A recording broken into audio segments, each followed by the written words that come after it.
জামাত ইসলাম একটা উগ্রপন্থী দল, তারা ধর্মকে নিয়ে ব্যবসা করতে চায়।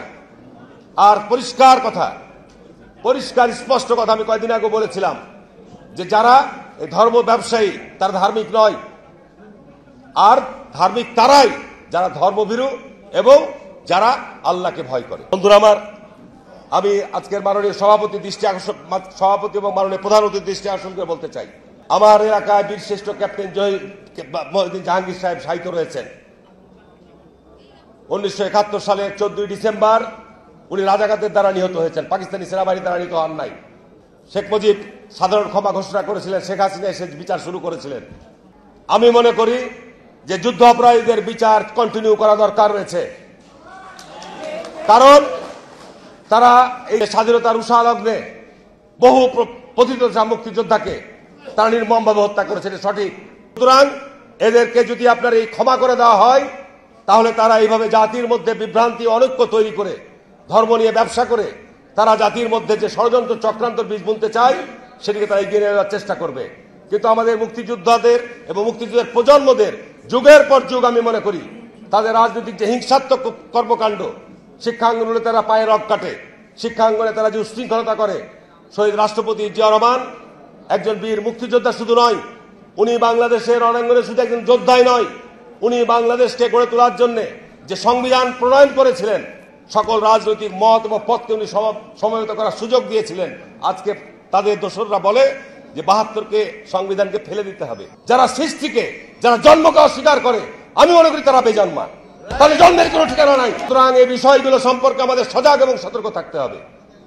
আমাদের নতুন প্রজন্মের ছেলেদের মধ্যে তাদের এই ধরনের কর্মকাণ্ডের ব্যাপারে আমাদের এই মুক্তিযোদ্ধা এবং মুক্তিযোদ্ধার প্রজন্মদেরকে আরো বেশি সজাগ এবং সতর্ক থাকতে হবে।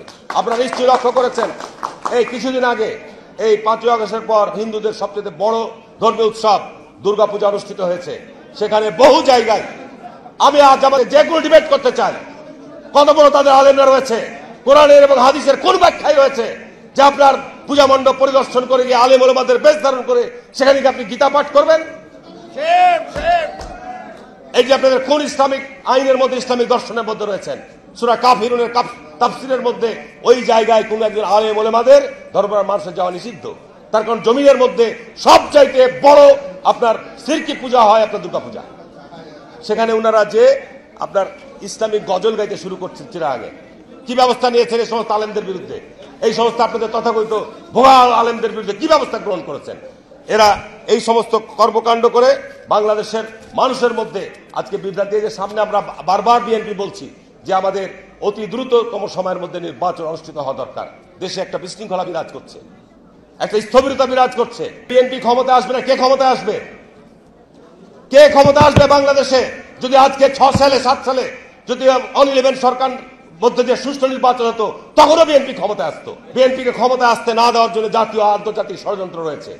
আমি মুক্তিযোদ্ধা ভাইদের অনুরোধ করব যে আমরা আছি, আপনারা নির্দেশনা দেন, নতুন প্রজন্ম, নতুন আমরা বাংলাদেশকে গড়ার জন্য নতুন দিক নির্দেশনা দেন। এই ষড়যন্ত্র দাঁত ভাঙা জবাব দেবো আমরা ইনশাল্লাহ। আমি আর বক্তব্য বাড়াবো না, আমি শুধু এটুকুই বলবো যে বাংলাদেশে এই কুলাঙ্গারদের, এই স্বাধীনতা বিরোধীদের স্থান বাংলাদেশের মাটিতে হবে না।